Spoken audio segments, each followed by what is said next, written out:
impact on the globe has been massive, really, really, really massive. The rituals of Rasta, these are some of them. Ganja. Once upon a time, ganja was completely illegal, the use of it. The cultivation and the use of it was completely illegal in Jamaica and most places in the world. That is changing today. Rasta is the one who let us know about the dynamism of that herb and its medicinal value. And the use of ganja has spread across the globe. Holland, a non-Caribbean place, a white man country, was one of the first places in the world to make the use of marijuana legal. California produced more ganja than all of Jamaica, quite likely more than all of the Caribbean. It has taken over. Good. But it is not just now that Caribbean people have seen the value of marijuana. Professor Manley Wesley developed cannasol for the treatment of glaucoma from marijuana, as well as asthma salt for the treatment of asthma from marijuana. And so today we have what is known as a medical marijuana industry. You hear of the term medicanja. Good. Right across the globe, Canada is importing medicines and marijuana to make medicines and so forth. It is one of the most sought after pharmaceutical natural plant now, made popular by the Rasta. It has been used in the United States and Canada and so forth to treat epilepsy, asthma, cancer, and several other things. So again, made popular by Rastafari. So when you talk about the impact of Rasta, it is big. It is. And there's no way we can minimize or anyone can minimize its impact. The rituals, the food, the dress, the use of the herb marijuana, all of these show you the massive. Rasta is used to promote tourism. And you and I know that the number one industry in the region is tourism. And a big part of its promotion is Rasta.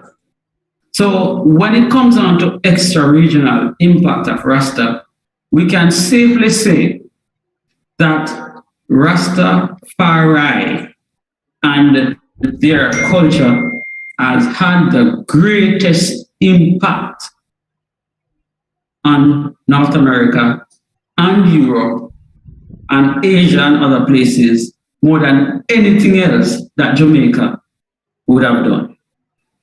It is more impactful than track and field. The thing about the track and field, it is every 4 years or every 2 years that we mash up the global stage when it comes on to World Championship and Olympics. But when it comes on to Rasta, it is every day that impact is felt.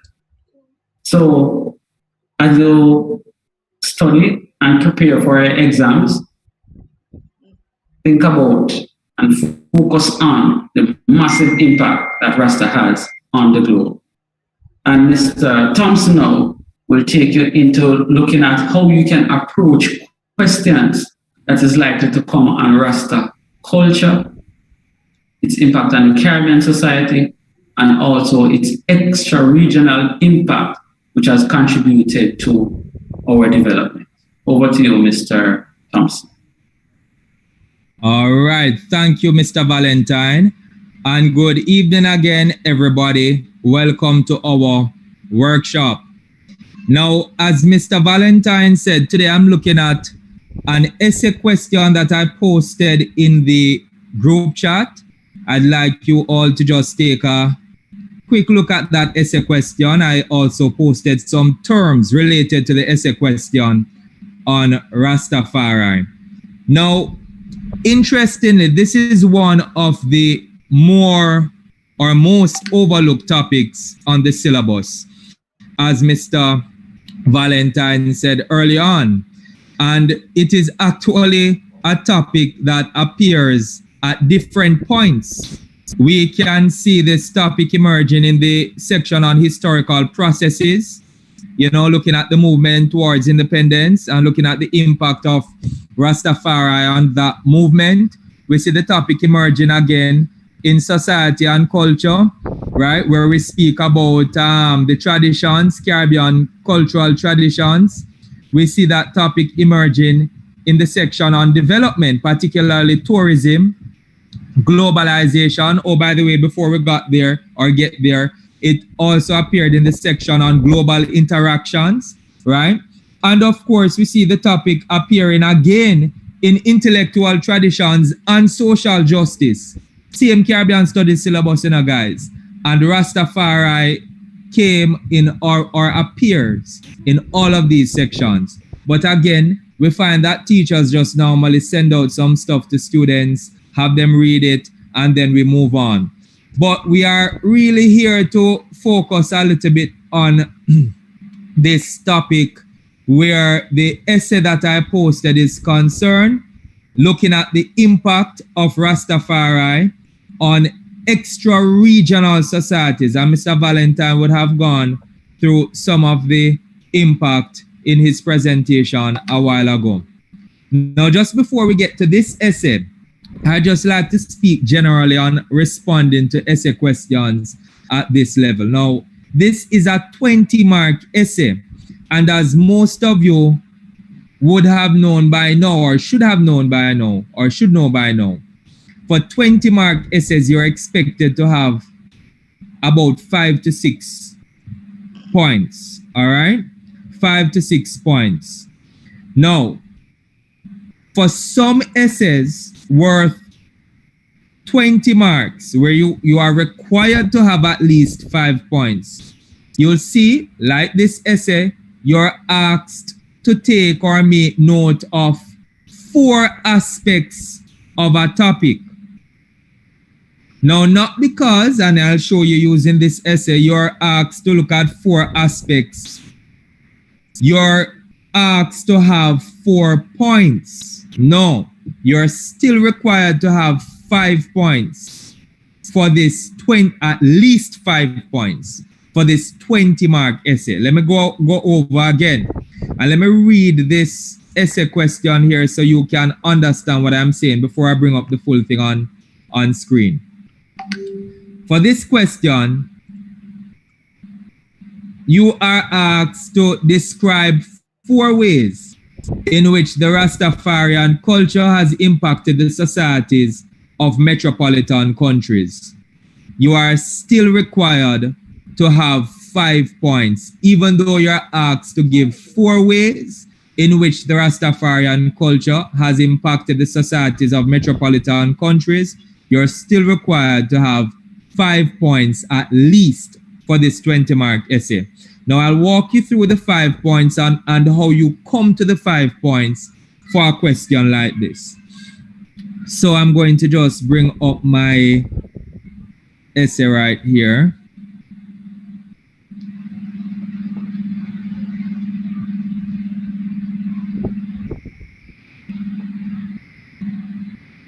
All right.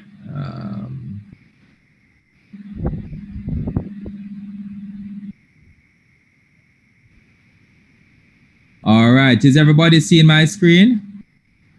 Just one person to respond. All right. Perfect.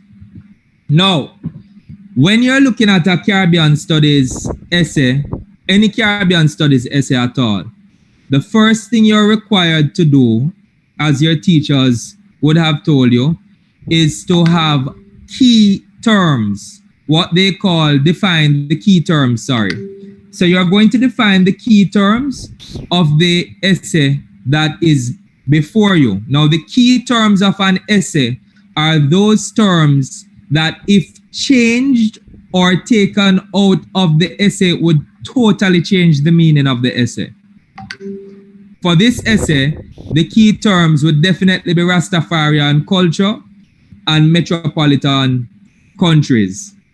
Rastafarian culture and metropolitan countries. So you must define those key terms.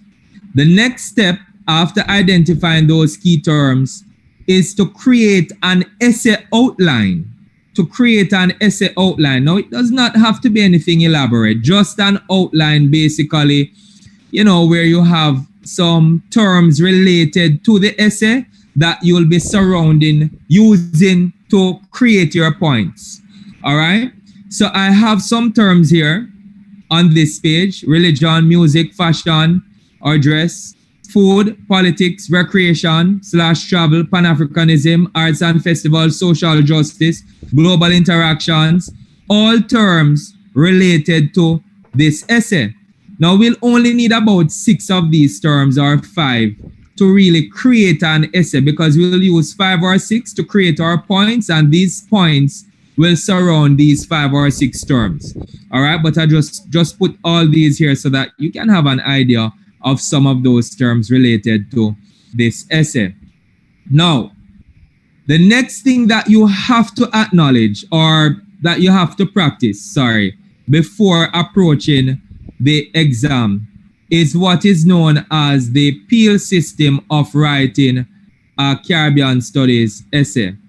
You have your point, right? You elaborate on your point, you give an example, and then of course you link your points, right? You link your points together so your essay feels a little bit cohesive and it doesn't feel disjointed. Even though you're writing different points, you must acknowledge you're writing one essay and it mustn't feel like you're writing 5 or 10 or 6 essays. All right? So, are there any questions before I move on? Because we're going to ask questions as I go along this essay now. It's not just a read thing and go through. All right. Anybody have any questions up until this point or up to this point? Any questions? You can type your questions in the chat, and my colleague, Mr. Humber, and of course, Mr. Valentine as well, will let me know if there are any questions at all. All right. So let us go into the essay, guys. So it's point by point, but we start with an introduction. All right, we start with an introduction, and in your introduction, you're going to look at the key terms of the essay. Now, these key terms will help you to define the path that you're going to take to respond to this essay. All right, so we have here on November 2nd, 1930, Rastafari Makanen was crowned Emperor Haile Selassie of Ethiopia. Believed to be a descendant of King Solomon and Queen of Sheba, Selassie assumed the titles of King of Kings, Lord of Lords, and the conquering Lion of the tribe of Judah, to some fulfilling the biblical prophecy of a black king that has been emphasized by Garvey. Garvey, seen as a prophet by many Western blacks, became heavily influential in Jamaica after he was deported to the island after his prison conviction in the United States for mail fraud.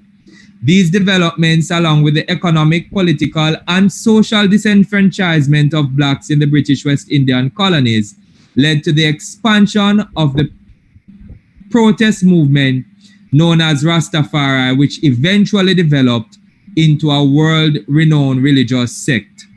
This influence of Rastafari and their message of independence and black empowerment have been undeniable in the British West Indian states, where it has given rise to the colonial-wide protest in the 1930s against the injustices of colonialism. The movement also became widespread in metropolitan states of North America and Europe, countries with big urban industrial cities. These states that once benefited heavily from imperialist policies and colonization were among the first targets of Rastafarian messages. The cities of metropolitan states had industrial workers who were underpaid and disregarded by their governments, legal systems, and wealthy industrial employers. These workers identified with the struggles of the black laboring classes of the Caribbean, and many embraced the messages of Rastafari, especially those that came from this that came in form of song, works of arts, and other protest movements. The influence of Rastafari in these metropolitan states is seen in music, arts and festivals, education, dress, and even government policies of their people. They use Rastafarian music and teachings as a coping mechanism, the harsh realities against the harsh realities of the industrial metropole. Many of these workers in the North American and European metropole were migrant laborers from Caribbean and Central and South American states, while others were poor oppressed laborers from European colonies who migrated to these metropolitan centers for a better life. Now let me ask you this, guys, about this introduction, this 2-paragraph long introduction. What do you, ladies and gentlemen, think about it? Was it too long? Was it too elaborate? Did it adequately define the terms that are in the essay? And if you want to take a look at the essay question, guys, it is actually in the chat, because I know we'll be scrolling down away from the question on the document. So just look in the chat for the essay question. Can I get some feedback on the introduction? I'm hearing Claudine Morris saying it was a bit long. All right. What part of this do you think we could have taken out, Claudine? Let me hear you. What part do you think? Anybody, what part do you feel we could have shortened?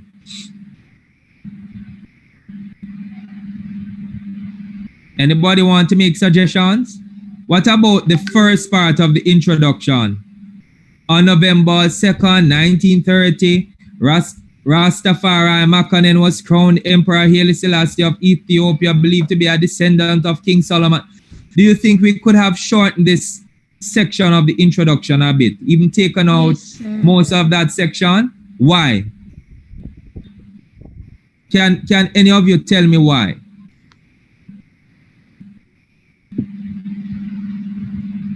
Anybody would like to try? Come on, guys, don't feel shy. Let us speak up. Yes, go ahead. I think just a brief synopsis of the definition of Rastafarianism would have been good. The background about Haile Selassie was a bit too lengthy.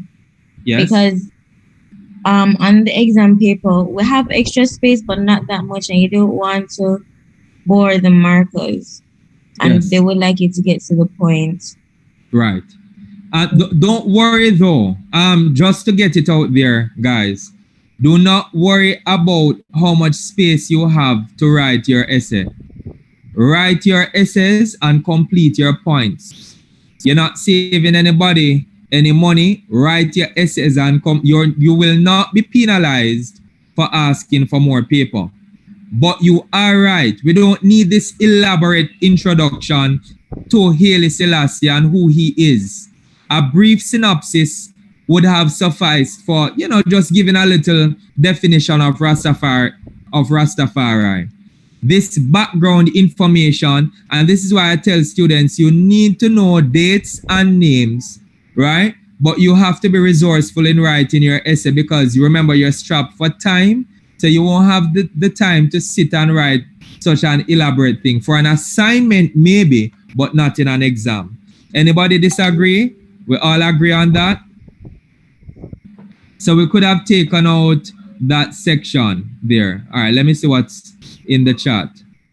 No, there is no word limit for the essays, guys. However, you have a time limit, right? So you have to be resourceful with that time. All right, so while there is no word limit, you should not generally take more than, say, 45 minutes for an essay, right? Tops. And that's for the 30-mark essays, by the way. All right.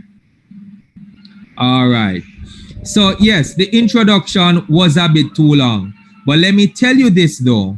You can break your introductions down into 2 paragraphs. That's totally fine.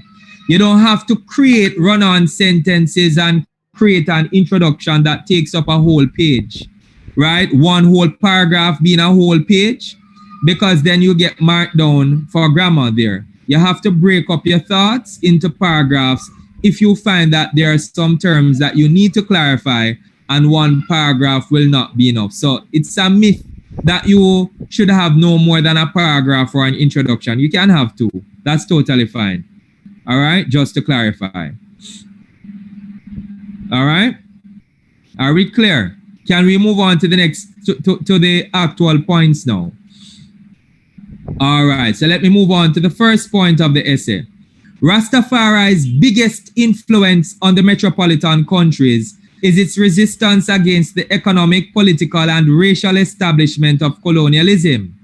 The strong resistance against colonialism and white supremacy grew extremely strong with the emergence of Rastafari in the early 20th century in Jamaica, and it helped to inspire widespread protests throughout the British colonies against the racial and economic inequalities that negatively affected blacks and the general poor living conditions of people of African descent in the region.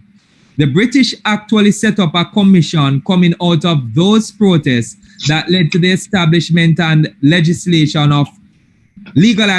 of local political parties, trade unions, and widespread tertiary education for blacks that eventually led to political independence, the legislation of labor laws, and eventually the establishment of the University of the West Indies, which created the Caribbean's first indigenous intellectual class that lobbied for the decolonization of the region.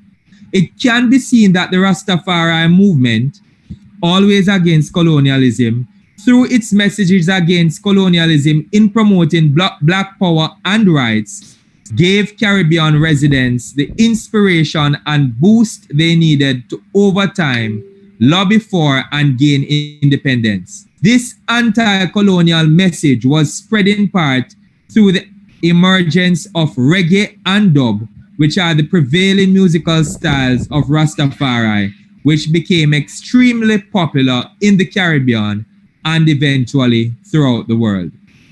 Let me hear some feedback on this point.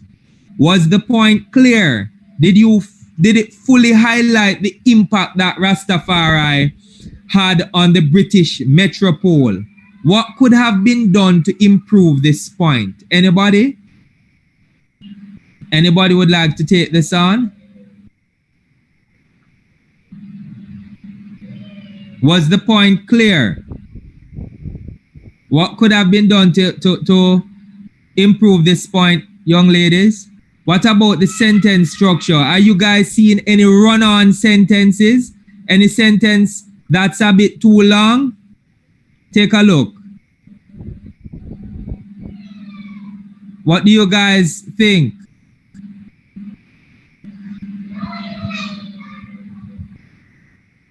Any feedback?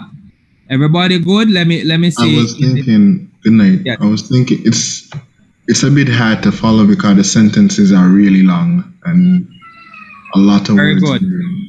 Very good. The sentences are extremely long, right? And if you look at this paragraph, right, you can see that, you know, there aren't many sentences, really, if you look at the paragraph. However, it is a long paragraph, right? Now, this is something we need to try and avoid in our exams, all right? Because what will happen is that your thought process or the points will get lost in this whole mad rush for you to complete your thought process. So when you're thinking in an exam, sometimes in a rush to complete your thought process, you just write. And your sentences end up being too long. Your expression become jumbled in one long sentence or an extremely long paragraph. And sometimes an examiner will have to read your sentence like 3 times to try and get the point or pick points from it, right? So there's some poor sentence structure here that we're seeing, or sentences are poorly structured in this paragraph, and it makes the paragraph feel a little heavy, right? So the sentences could have been broken down, and we could possibly even get 2 paragraphs from this one point, which is also okay. It's totally fine, young ladies and gentlemen, for you to have 2 paragraphs for a point, right? This whole idea that a point must equal a paragraph is a misconception that have been carried by Caribbean studies teachers to students for far too long, right? So we're here to break that myth up. And yes, you can have 1 point being 2 paragraphs long. It's totally fine. All right. Anybody else? Anything else in the chat? Anybody else to add anything? What could have been done to improve this point, except of course breaking the sentences down? Anybody? Any input on that? What could we have? What could be done to improve this point? All right, we'll send this essay to you guys so that you can take a better look at it. All right, let us look at point 2 now. Now, even more than a religious sect, Rastafari is... Do we have a comment? Sorry, go ahead. All right, none. Now, even more than a religious sect, Rastafari is known for its message music. Rastafari music falls in the categories of reggae, dancehall, and dub, and is one of the most popular Western genres in the world. Considered peace music, it has influenced worldwide festivals in Europe and Asia, and has brought many nationals from these countries to understand and even embrace and accept Rastafari as a religion.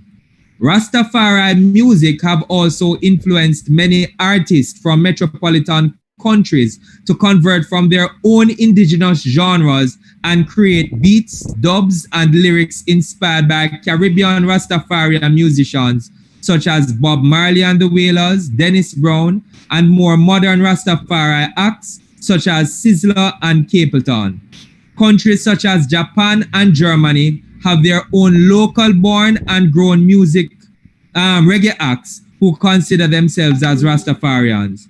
These acts have also hosted local Caribbean musicians in concert and collaborations throughout the metropole, as mentioned in the previous point.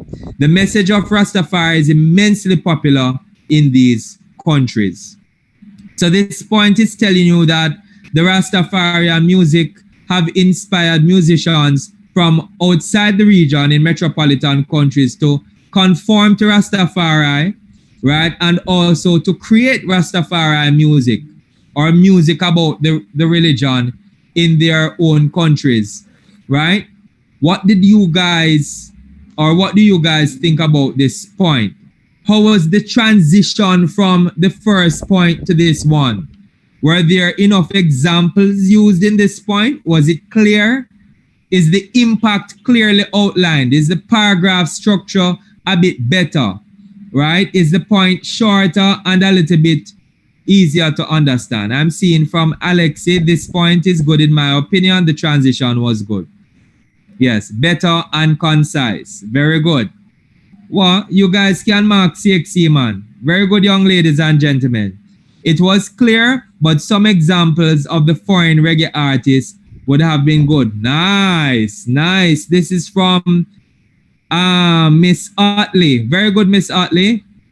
The point was clear. Yes, it was a clear point.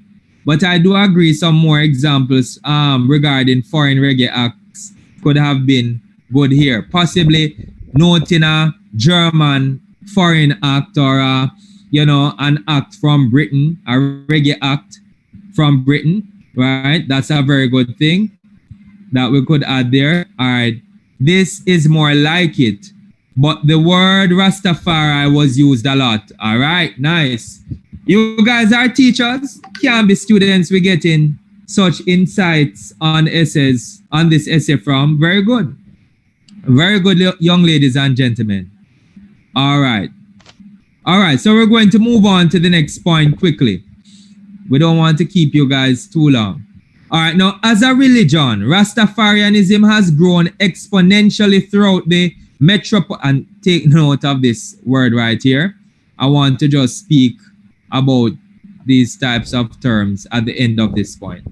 Now, as a religion, Rastafarianism has grown exponentially throughout the metropolitan nations of Western Europe, such as Germany, the Netherlands, and Eastern Asian countries such as Japan. This is mostly due to reggae and dancehall music carrying the Rastafarian messages to these countries through popular artists such as Bob Marley, Damian Marley, Chronix, Burning Spear, and even lesser known upcoming acts such as Mortimer. These artists often bring messages surrounding their acceptance of Haile Selassie as their God, Africa as the motherland that is almost revered as a deity in itself, and the importance of taking care of one's physical state through purity of thought and healthy eating. Mr. Valentine discussed that in his presentation. The most common identifying factor that differentiates those initiated in the religion, however, is the wearing of uncut and knotted locks, known in parts of the world as dreads. The messages of Rastafari in many of these countries have influenced the creation of musical bands. Music and dub is the foremost method used to spread the message of Rastafarians. Bands such as the popular Grammy-winning American reggae band Soulja have brought the message of Rastafari to many in North America and have given them a picture of the cultural identity of the group and their country of origin. While Rastafari is widely accepted in these metropolitan states as a religion of choice, the religion's message of peace, effective political representation, social justice, religious and racial equality, and the protection of women and children have resonated with people in these parts of the world who have used the pulpit of Rastafari music on election campaigns and political rallies, peace marches, religious institutions, and even educational institutions. Let me get some insight on this point. Is this point too closely related to the previous point? Also looking at musical influence. How is this point different from the previous point? What other point would have been used in this place? And do you find again the whole issue of sentence being too long, appeared in this point? What do you guys think? All right, this has more information, but is also a bit repetitive. Very good, Alexi Brooks. Alexi, you sound like a teacher, Very good. Any more insight? Come on, let me hear from you guys. All right, so firstly, let me address this section here. When you're writing essays, ladies and gentlemen, all right, I know we're all bright people, but we must try and use in our examination simple terms to express our ideas. So when you're going in exponentially and you're trying to use, long-winded terms in your essay, remember, you don't want to send the examiners to the dictionary. You want to ensure that what they are reading is extremely clear. Examiners are marking tons of essays on a daily basis, right? They want you to get to the point quickly, and they also want your expressions to be clear. Do not use words that will be difficult for you to spell in an examination and words that will be difficult for somebody to pronounce, right? Please ensure that you use simple words to express your thoughts. Also, make sure that your points are clearly different from each other. In this essay, this student, which is me, is trying to express two completely different ideas using the point of music. Because remember, you're asked to highlight 4 ways in which the metropolitan countries have been impacted by Rastafari. And music is one such way, but we're trying to get 2 points from the one way, musical influence, right? Or musical impact, right? However, the points are too close and it feels too repetitive. One point should represent the cultural influence and one could represent the political or even economic influence that is brought across through music. All right? So we don't want to seem as if we are repeating the same point, but yes, we can get 2 points from one impact, which is the musical impact. All right? Any questions, comments, queries, anything that you want clarified on this point? What did you guys think about the link of this point to the previous point? Was it a good transition? All right, let's move on to the next point. And I want you guys to pay close attention to this point. Pay close attention to this point, people. All right, now Rastafari is also used as an anti-Christian movement by many in the metropolitan states that use the teachings as a way of highlighting the cruelties of the Christian church throughout Europe, particularly the Roman Catholic denomination.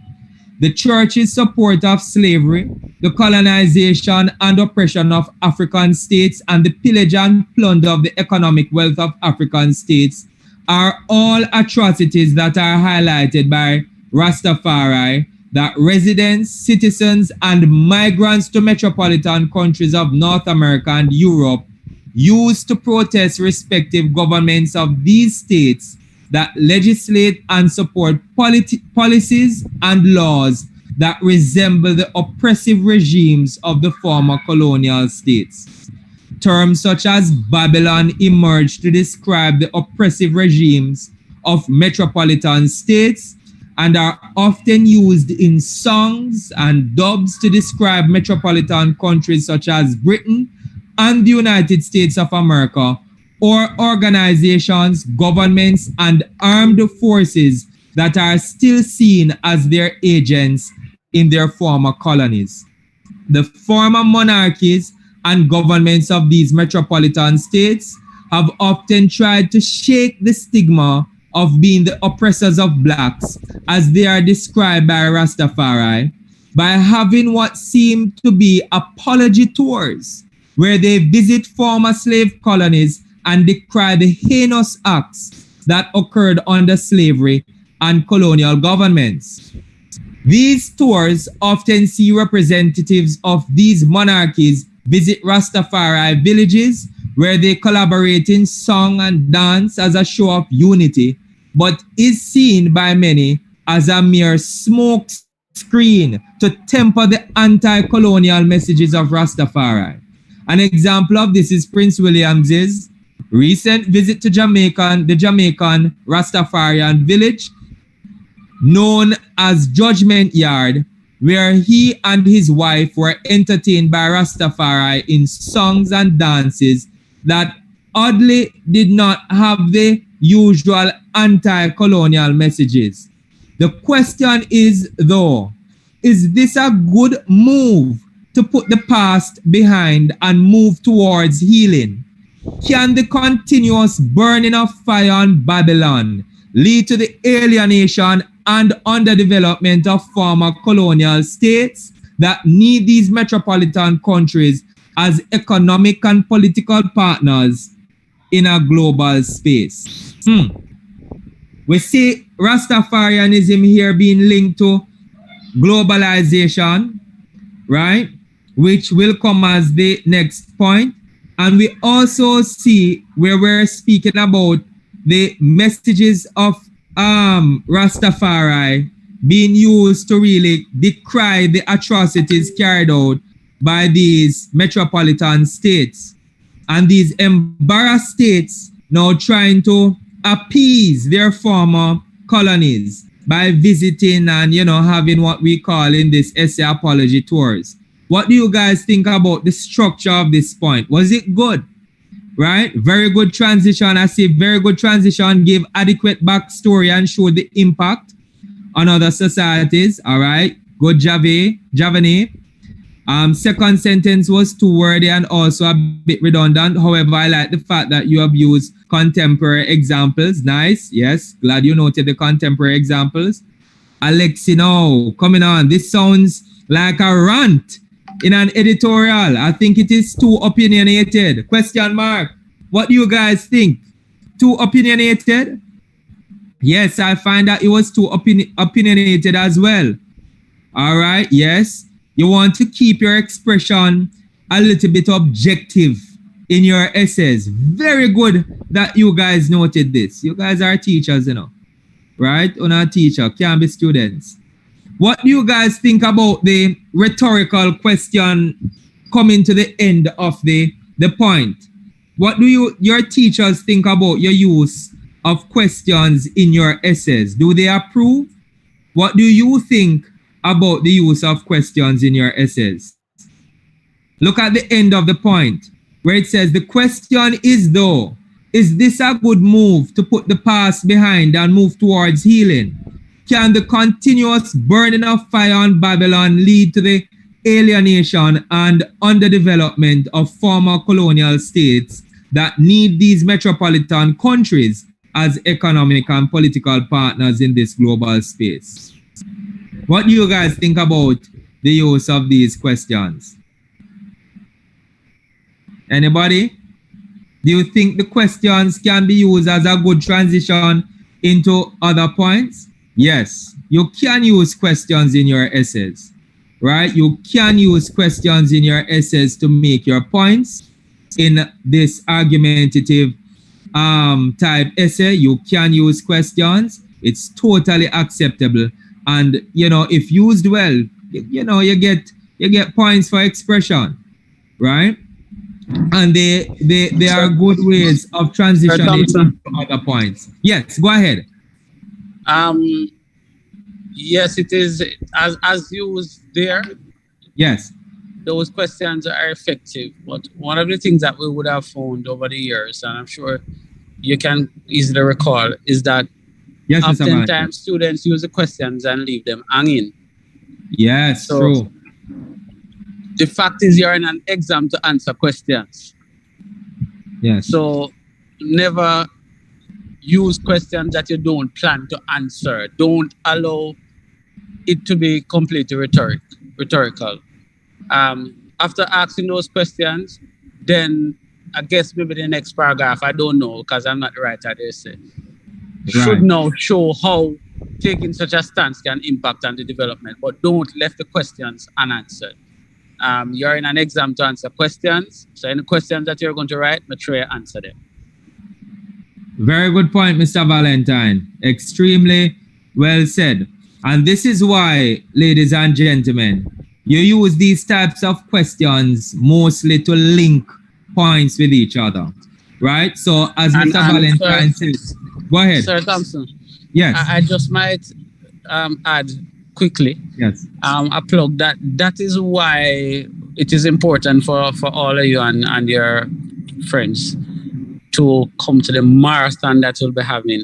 The first one, April 30th of April this month, so Saturday at St. Andrew High School for girls. We'll take you through all the rudiments of expert writing so that you leave with distinctions. And you'll hear more about it before we end this evening. All right, guys. All right, thank you for that, Mr. Valentine. So let's move into our final point, right? And let me hear what you think about this now. Now, globalization is the phenomenon whereby countries view the countries of the world as equal partners, sharing in ideas, goods, services, and culture. This movement became immensely popular after the Second World War in a bid to prevent trade and cultural animosities between states that could eventually lead to war. A type of anti-colonial view grew during the post-World War II era, and many European colonial holdings pushed for independence and the right to be acknowledged as equals to their respective metropoles. During this agitation for independence, globalization, and the equalization of trade was being promoted as a way of bringing countries closer together and encouraging cooperation. The introduction of multinational companies brought employment and first world quality goods and services to the Caribbean, while metropolitan governments and their private sectors also benefited by having their companies here in the Caribbean. This is the impact now. However, many have had to contend with the continued protest against their presence by the Rastafarian movement in songs and other public media platforms. Rastafarians have denounced the presence of fast food chains in the Caribbean for the unhealthy eating it promotes, and at times have even opposed the presence of BPOs owned by metropolitan states, likening their labor and meager compensation and benefits to slavery. Many metropolitan companies have had to reconsider their presence in the Caribbean as the Rastafarian community and those influenced by them have lobbied Caribbean governments to look into their daily operations and reconsider relaxed taxes and import waivers that encourage their presence. This can either be viewed as a positive or negative influence of the Rastafari movement on metropolitan countries, depending on the perspective. What is obvious is that the Rastafarian movement is a global presence that continuously questions the agenda of metropolitan countries, big corporations, and their agents. Let me hear what you guys think. Did this point fit in well with the others? It seemed to kind of just stand out to the point where we had to define globalization here. Should we have defined globalization at the onset of the essay? Is it okay to define a term or introduce a term in the middle of the essay or at the ending part of an essay? What do you guys think? Let me hear. Did this point fit well with others? Come on, guys. Let me hear what you have to say about this point. All right, you're not supposed to add new points in conclusions. But this, though, Asia, is not a conclusion. This is actually the final point, right? And do you think the transition into the final point was good? And with the introduction of globalization, how else would you have introduced globalization? It felt like a clarification, all right? What do you mean, Leighton? When you say it felt like a clarification, let me hear from you. All right, now, Alexi is saying, I like this paragraph. It could be split in two, though. I think it fit well. Defining the globalization was good, I think. Alexi, you're a teacher, no, man. Very good. Love that. Love that clarification, Alexi. Yes, you can actually define points that you did not clarify in the body of your essay. You don't have to do it in your introduction. That's another myth. So what students end up doing sometimes is trying to fit all the key terms of their essay in the introduction, just throwing them there in the introduction. And what can happen is that the introduction can just sound a bit jumbled and confusing. Now, coming off the heels of marking mock exam, right? Having marked tons of these papers, I have realized that it's something that students also spend a lot of time doing, right? Students spend a lot of time trying to organize their introductions by just forcing in so many terms. And you end up spending too much time on one essay. Just let it flow, man. You know, just let everything go nicely and flow nicely. You don't have to try and jumble all your clarifications in your introduction. You can let it flow, and as you go along your points, you know, you define your terms and clarify your terms. That's totally fine. All right. And Leighton is saying, given that the last paragraph had a rhetorical question, this paragraph felt like the writer was trying to clarify why they asked that question with points. All right. Very good. Yes. Kind of like an extension of the questions answered. All right. Very good. So this point is actually a good point, solid point, and you can introduce a term. And yes, right? It's taking now that perspective of looking at how Rastafari impact the business of metropolitan countries in the Caribbean, the businesses of metropolitan countries in the Caribbean. So it was actually a good, well-structured point. Now, can anybody tell me, does this essay need an introduction? Could we have just ended the essay here? Right? Does it need does it need a conclusion? Sorry, not an introduction. Does this essay need a conclusion? Could we just walk away from this essay as it is right now? Anybody? Let me hear from you guys. Mr. Valentine, go ahead. Let me hear from you. Your hand is up. Or was it from the previous question? Okay, sorry. Anybody? Alexander, Anika, go ahead, Anika. I would say it need a conclusion because of how long the essay was. The reader might have gotten lost in between. So the conclusion is just to wrap up everything. Anika, brilliant. Brilliant. Ladies and gentlemen, always end with a conclusion. Because what you're doing, you are, as Anika said, wrapping up all of your main points, right? And in some ways, you can also use your conclusion as a way of clarifying previous points. Sometimes you read over your essay and you realize that point wasn't too clear. You can use your conclusion to kind of, wrap it up nicely so it comes to some level of clarity. Because you don't want to cross out and then go right over and all these things. So you can actually use your conclusion to rectify a point that was a bit confusing in the body of your essay. So absolutely right, Anika. You need a conclusion and you should always conclude. Try not to be too elaborate.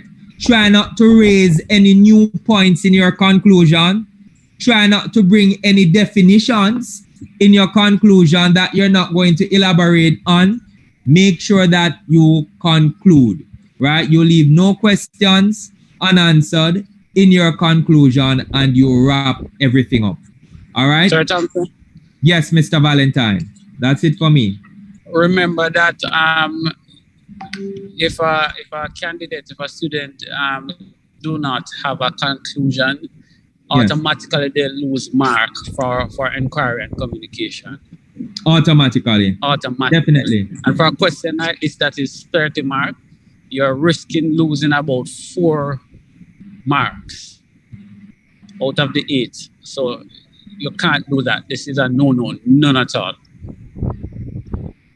Always conclude, ladies and gentlemen. Always conclude. All right? So your homework is to write a conclusion for this essay. A conclusion that, can wrap up all the key points rather. And of course, bring even more clarity to the points that are there. All right? If there are no questions, that is it for me. And thank you guys for having me. And looking forward to seeing you at our presentation at the St. Andrew High School. All right, more on that from Mr. Humber and Mr. Valentine. Have a great night, young ladies and gentlemen. Bye.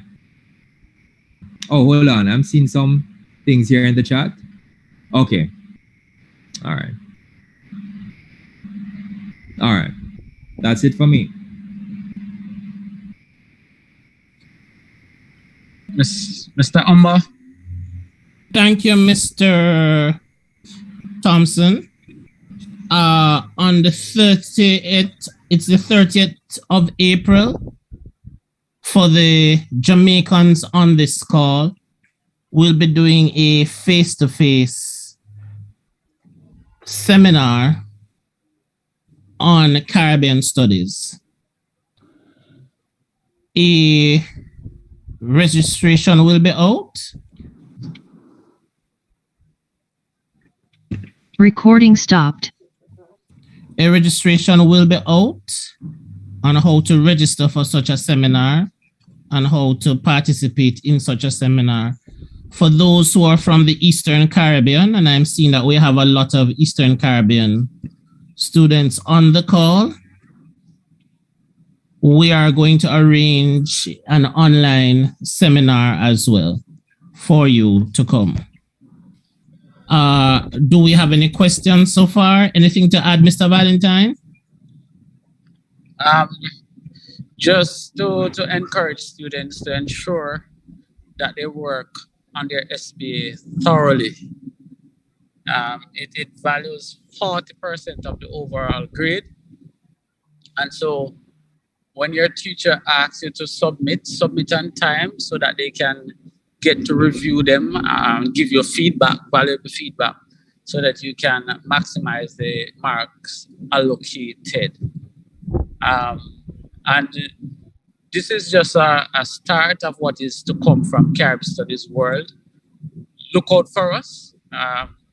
You have expertise like no other in this space. We are not individuals who are just doing a workshop or doing marathons or doing sessions. We're in these individuals who are highly invested in Caribbean studies. Mr. Thompson is a co-author for one of the textbooks that you're using. Myself co-author the CXC Caribbean Studies Revision Study Guide.